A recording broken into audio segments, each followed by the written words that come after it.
Good evening. Welcome to the National News Broadcast. I'm Kasuni Balachandra. Very good evening. I'm Lakshitendra Singha. We start off by taking a look at the headlines for today.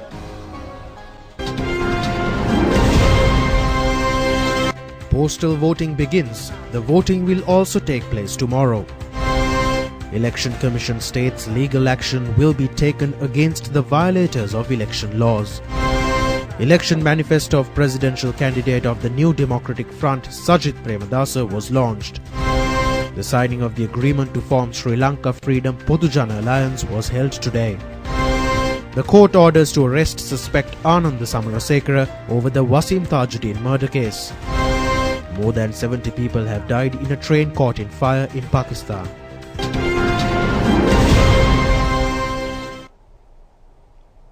Moving on to those and other stories in detail. The postal voting for the presidential election was commenced today. Accordingly, the voting of the postal voters of the state institutions and triforces will be held tomorrow as well. More than 600,000 have been qualified to denote their postal votes for this election. The Election Commission said that the voting process of the postal voters of the district secretaries, the police and election officers will be held on November 4th and 5th. According to the Commission, an additional day, November 7th, has been allocated for those who have not been able to cast their postal vote.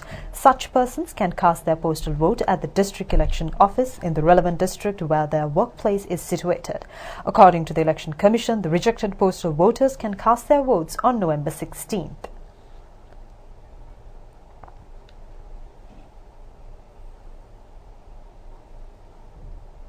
Meanwhile, the Kabitigollava police have taken 50 teachers with 33 leaflets whom were on their way to cast their postal votes in Anuradhapura Kabitigollava area. The police have released the teachers after recording their statements. The bus and the leaflets have been produced to the Kabitigollava court and the hearing of the case was postponed till the 30th of January. Issuing a statement, PAFRIL organization has said that the first day of the postal voting was held in a peaceful manner. Now, the Election Commission emphasizes that legal action will be taken against the violators of election law. Chairman of the Election Commission, Mahinda Deshapriya, made these remarks during a media briefing held at the Election Commission in Rajagiriya today. Chairman of the Election Commission, Mahinda Deshapriya, said that the postal voting was held today. He said it is highly regretful that the state sector employees take photographs of the ballot paper and share them on social media. He said that such actions are illegal and requested to abstain from such behavior in future. He also said that necessary investigations will be conducted to find out the public sector officer who shared the photo on social media. He added that if the officer is identified, that individual will be imprisoned for 3 years. The chairman said that the civic rights will be abolished if a person is found guilty over election manipulation or vote rigging. 5-year imprisonment will be imposed on such offences.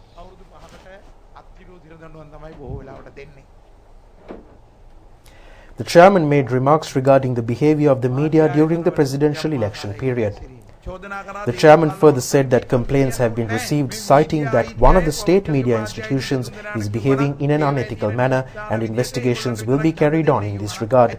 He said the public media assumes that they have the right to broadcast or publish their content since they make necessary payments. However, he said that the frequencies are belonging to the state. Therefore, he said that they demand an election on a fair platform. The cardboard ballot boxes introduced for the upcoming election were unveiled to the media during the briefing. The chairman said that water-resistant cardboard ballot boxes will be used for the election.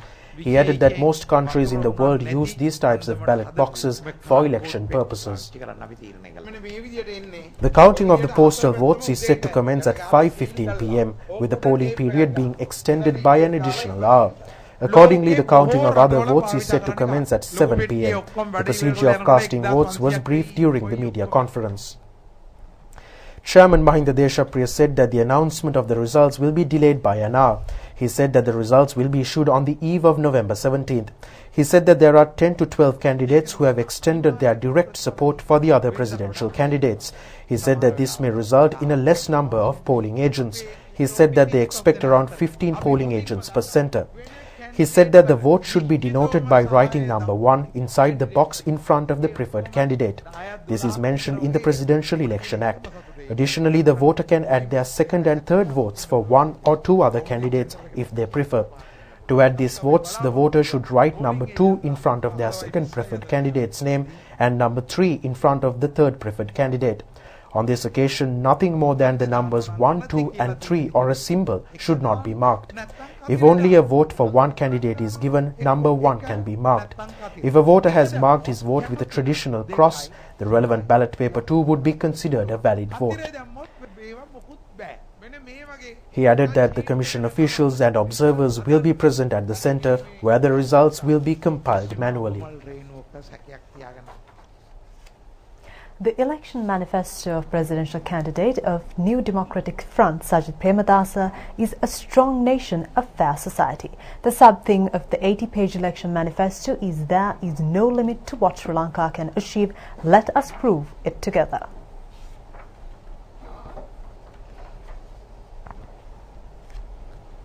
The election manifesto of presidential candidate of the New Democratic Front, Sajid Premadasa, was launched today in Kandy. The theme of the manifesto is a strong nation, a fair society. Firstly, the election manifesto was presented to Mahanayaka of the Malwatha chapter, Most Venerable Tibbotuwe Sri Sumangala Thera.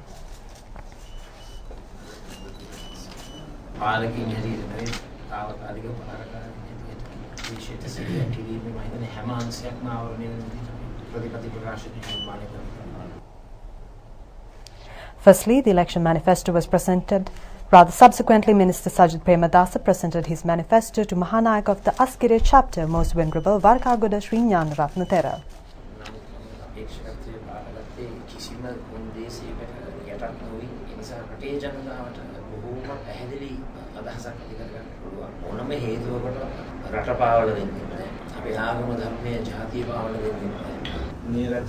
Civil බලය තිබෙන ආගමික පාර්ශ්වය දෙතනුත් මහා සංඝරත්නය. ඒ නිසා ඒ පිළිබඳව එසේනම එතුමා ප්‍රවෘත්ති කළ යුතුයි කියන කාරණය තමයි අපේ අදහසක් ඇති ස්ථානවලදී ගෞරවනීය මහා සංඝරත්නයේ අවවාද ශාසන වලින් බැහැරවම කිසිම අවසරයක් කටයුතු කරලා නැහැ කරන්න යන්නේ නැහැ. රට බලපාන යම් ගිවිසුම් කරුණු කාරණාවලට යෑමේදී මේ රටේ පොදු ජනතාවගේ මතය විමසීම සහ ආගමික නායකත්වයේ අදහස් විමසමින් ඒ වගේ කටයුතු කරනවා නම් මම හිතන්නේ අපිට රටක් හැටියට හොඳින් විදිහට යන්න පුළුවන් කියන කාරණේ. වහන්සේලාට හැඟීමක් තියෙනවානේ බලහත්කාරයෙන් දේවල් සිදු වෙනවා. මගේ කාලවකවානුවේදී ඒවන් කිසිසේත්ම සිදුවන්නේ නැහැ. Meanwhile, it was presented to Anunayaka of the Malwatha chapter, Venerable Dimbul Kumure Vimaladamma Thera. A special ceremony was held to launch the election manifesto at the Queen's Hotel in Kandy. A large gathering, including Prime Minister Ranil Wickremesinghe and other leaders representing the New Democratic Front, was present on this occasion.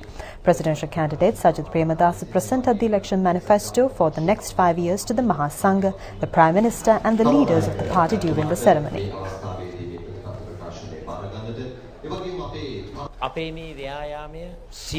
Presidential candidate Sajid Premadasa said that the election manifesto has been composed in a program to uplift the living standards of the people while providing all necessary reliefs. He pledged that he will create a motherland by prioritizing the sovereignty and Buddha Sasana of the country while giving importance to other religions and communities. He also said that a strong mechanism will be established for national security. He also said that plans have been made to eradicate the drug menace from the country. He said that no room will be allowed for any form of extremism in the country.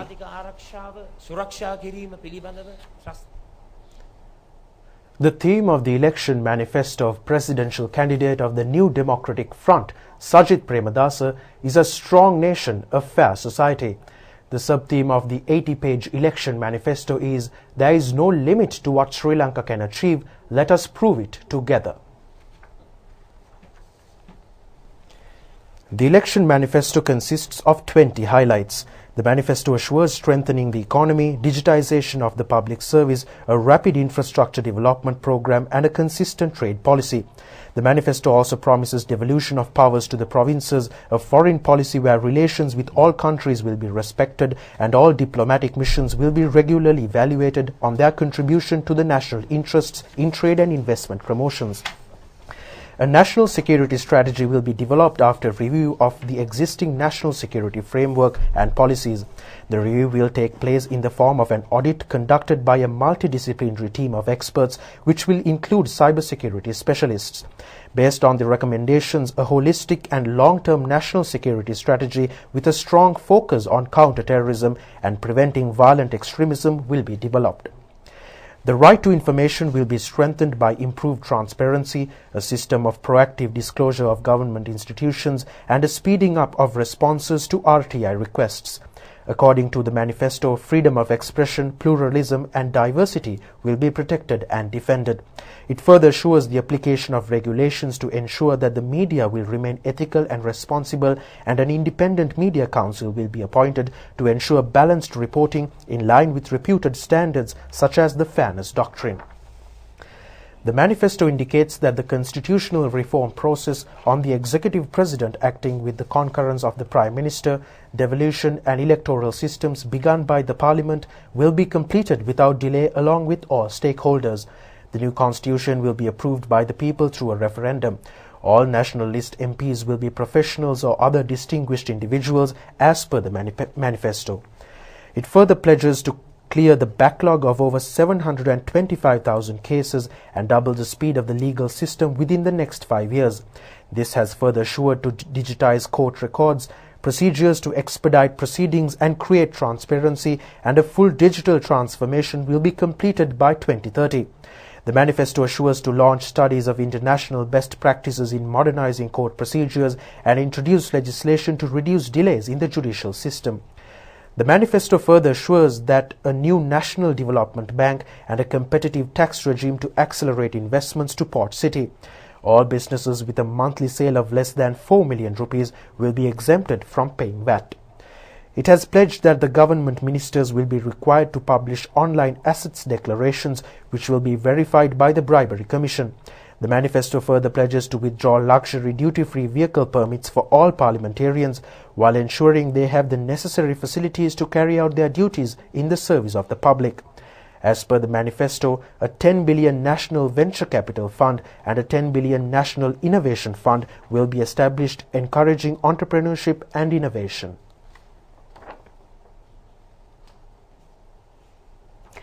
Signing of the agreement to form Sri Lanka Freedom Podujana Alliance was held at the Sri Lanka Foundation Institute today. 17 political parties, including Sri Lanka Freedom Party and Sri Lanka Podujana Peramuna, signed for the new alliance. Presidential candidate of Sri Lanka Podujana Peramuna, Gotabaya Rajapaksa, and acting chairman of Sri Lanka Freedom Party, Professor Rohana Lakshman Piyadasa, were present on this occasion. Presidential candidate of Sri Lanka Podujana Peramuna, Gotabaya Rajapaksa, said that the support of the Parliament, provincial councils and local governments are important. He said that the alliance was formed to bring together the necessary strength to face future elections. He added that a strong government can be formed with the support of these institutions. Therefore, he expects the support of all parties to further strengthen their future programs. Meanwhile, New Democratic Front presidential candidate Sajith Premadasa says that eradication of terrorism and drug trafficking from the face of the country is one of his prime objectives. He made these remarks while addressing a public rally held in Totalanga area in Colombo yesterday.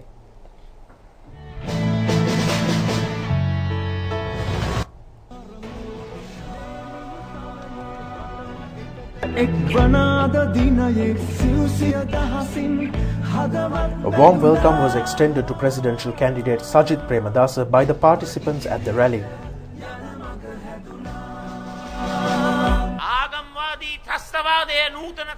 Presidential candidate Sajith Premadasa said that the terrorism instigated through religious extremism and drug trafficking will be eradicated from the country. He said that unlike his counterpart, his father has taught him the quality on how to stand up before any challenge posed before him under any circumstances. He said that this election will not be an easy run. He said that they will continue to march forward with the support and strength of the public. He said that his victory is inevitable.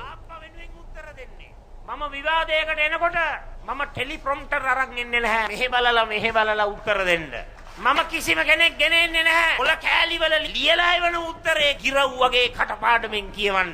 ඕනම අභියෝගයක් ඉදිරියේ අනියම හිටගෙන ඒ අභියෝග වලට මුහුණ දෙන ඒ ගුණාංගය රණසිංහ ප්‍රේමදාස මැතිතුමා මට උගන්වලා තියෙනවා. තනියම මුහුණ දෙන්න බය නම් ජනාධිපති අයියවත් ඕනනම් අඬ ගහගෙන එන්න. මගේ ප්‍රතිවාදියාගේ පවුල් ගහේ 5000ද ඉන්නේ. 10000ද ඉන්නේ. 25000ද ඉන්නේ. ඔක්කොම අරගෙන එන්න කෙත්තාරාම රණසිංහ ප්‍රේමදාස ක්‍රීඩාංගණයට වට කරලා සජිත් ප්‍රේමදාසට ගහන්න.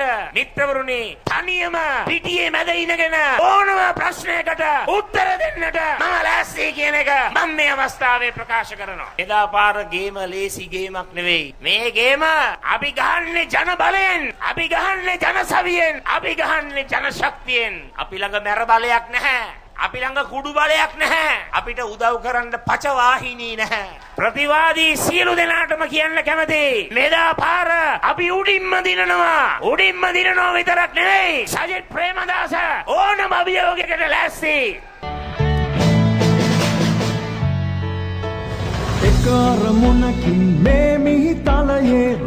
Minister Sajid Premadasa also took part in the public rally held in Avissavella area yesterday.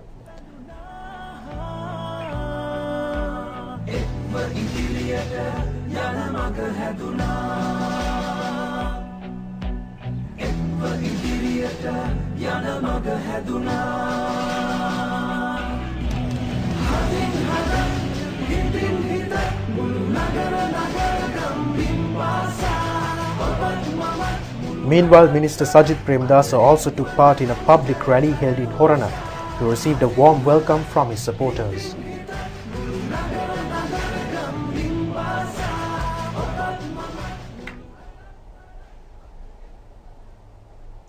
Presidential candidate of Podujana Peramuna Gotabaya Rajapaksa says that the living standards of the poverty-ridden people will be uplifted and new job opportunities will be created for the youth in the country. He made these remarks at a public rally held in Rajagiriya today.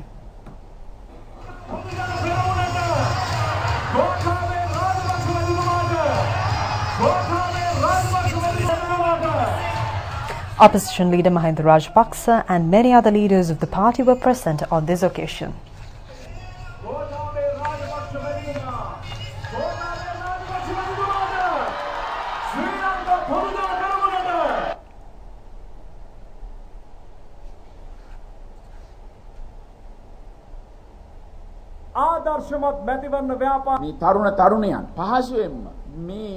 Presidential candidate of the Podujana Peramuna Gotabaya Rajapaksa said that the soft and vocational skills of youth in the country can be improved and provide them with sustainable employment opportunities. He said that the living standards of the poverty-ridden people should be uplifted. He added that the youth should be given the opportunity to become successful entrepreneurs. ඔවුන්ට රැකියාවන් ලබා දෙන්න. ඔවුන්ට ව්‍යවසායකයෙක් වෙන්නට අවස්ථාවක් ලබා දෙන්න. එහෙම නැත්නම් ඔවුන්ට වගා කරන්නට අවස්ථාවක් ලබා දෙන්න. ඒ ඉන්න ප්‍රදේශ අනු මේවයි තාමත්ම වැදගත්. ඒ අපි විශේෂයෙන්ම නගර බද ඉන්න තමුන්නාන්සේලා වෙනුවෙන් ඒ නගර සංවර්ධනය කරන්නට එදා කලා වගේ තව දුරටත් ඒක ඉදිරියට ගෙනියන්නට තමුන්නාන්සේලාගේ ඒ ජීවන තත්ත්වය ඉහළට ගේන්නට බොරු ප්‍රචාර වලට රැවටෙන්නට එපා. අපිට අවශ්‍ය නැහැ කාගේවත් ගෙවල් කඩලා අතරමඟට කරන්න. අපි ඒක කළා නැහැ. Another rally of Sri Lanka Podujana Peramuna was held in Mount Lavinia yesterday.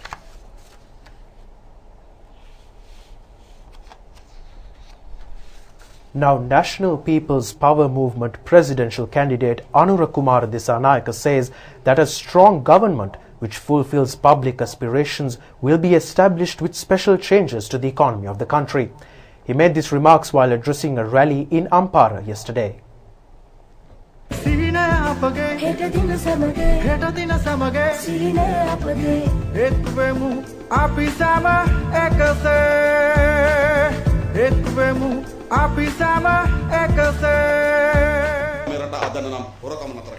National People's Power Movement presidential candidate Anura Kumar Dissanayake said that the fairness in law should be applicable to all.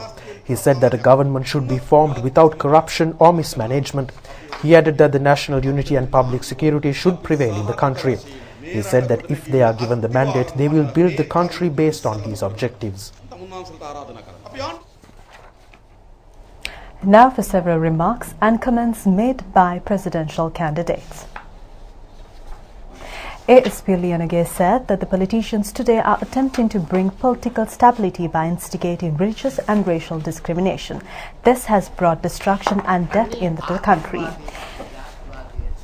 He added that he is the most qualified person to contest for the presidency. He also said that he has represented the president in 2 countries previously. Therefore, he requested the public to appoint the correct person and stand against corrupt political situations. වැඩිම සුදුසුකමක් ලබන්නේ මේ ජනාධිපති ධූරයට ASP Liyanage වනමයි. මොකද මෙවර ජනාධිපතිවරණේ කිසිම හිටපු ජනාධිපතිවරයෙක් හෝ හිටපු අගමැතිවරයෙක් තරම් කරන්නේ නැහැ. එහෙමනම් ඔබ මෙවර 16 වෙනිදාට පක්ෂ බලන්න එපා. දූෂිත තට්ටුමාරුවෙන් මාරුවට ඇතිවන දේශපාලන තත්ත්වයන්ට සම්පූර්ණයෙන් එරෙහි වෙන්න ඒ වෙනුවට ඔබ හරි පුද්ගලයෙක් ජනාධිපතිවරයා හැටියට පත් කරගන්න. National People's Movement presidential candidate General Mahesh Senanayake said that the 30 years of war was a result of unnecessary motives and actions of politicians. He said that he has been given the opportunity as an unbiased politician to render services to the country by representing the public. He said that politicians govern the country while keeping the majority of the country in poverty. He said they are expecting to uplift the livelihoods of the public together with the former communities in the country.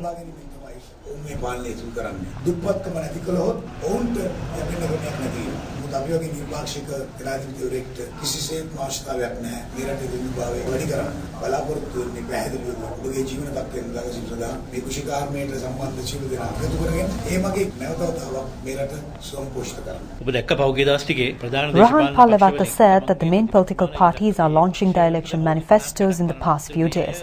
He added that these manifestos are outdated and they continue to present manifestos for each election. However, he said that their manifesto was composed 4 years back. It was composed when the party was formed.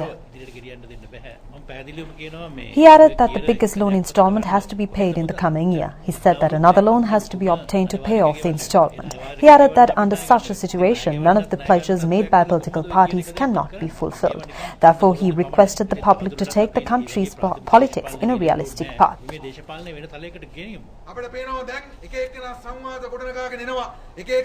Duminda Nagamu requested the public to cast their vote correctly for a just and strong democratic society in the upcoming election.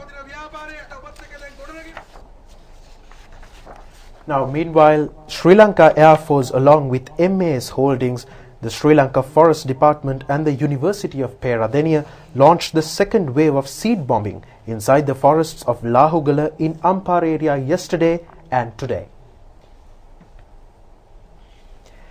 The Command Agro Unit organized this mission to achieve the aim of increasing Sri Lanka's forest cover in order to achieve the sustainable development goals of the country by increasing the green cover from the present 27% to 32% by the year 2030.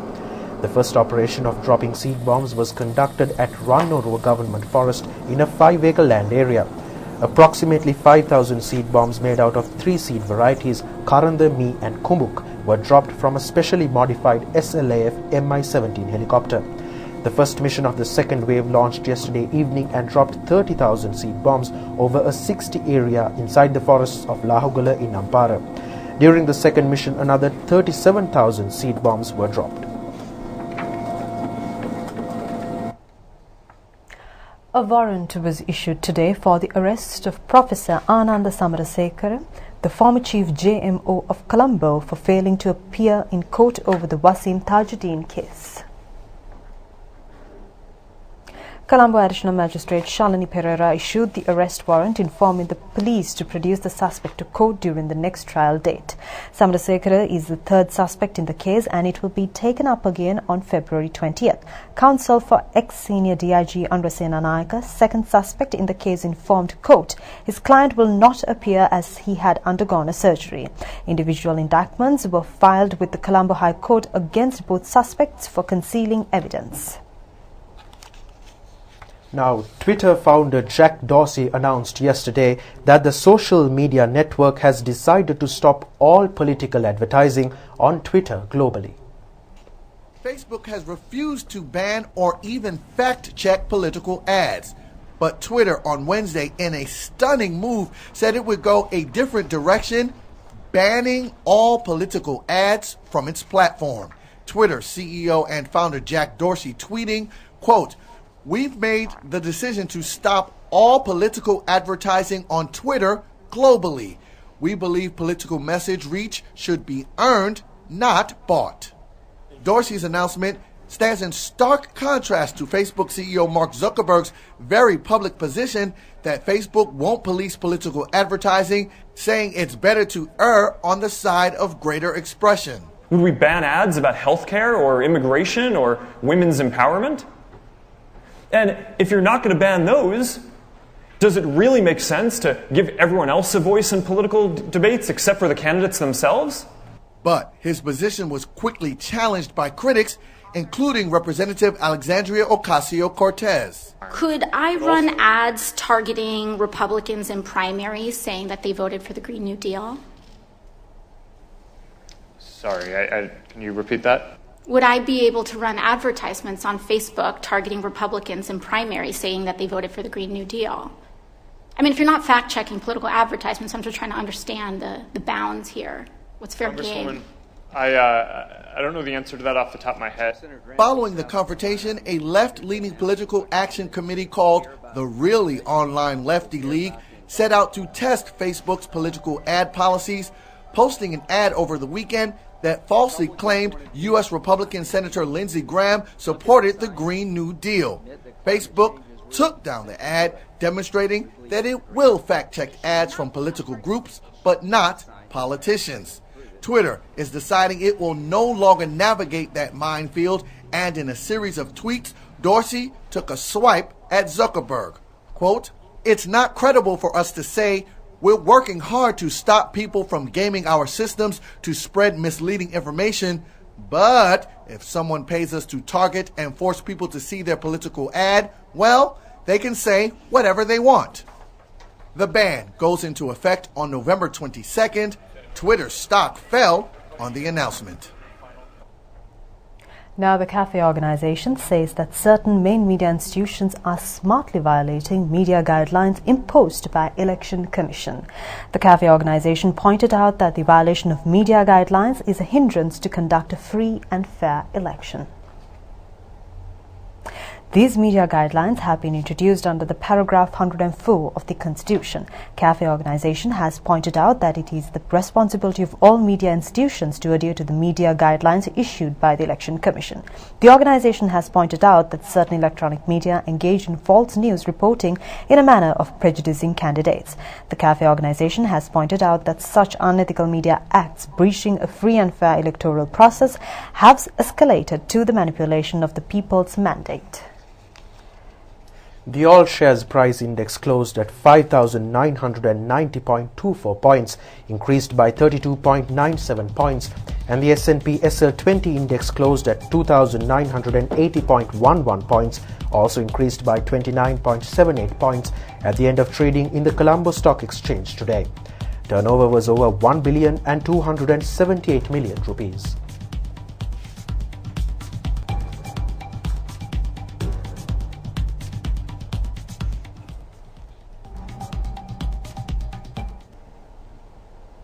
And that's all the stories we have for you tonight. We'll see you tomorrow at the very same time. Good night. Good night.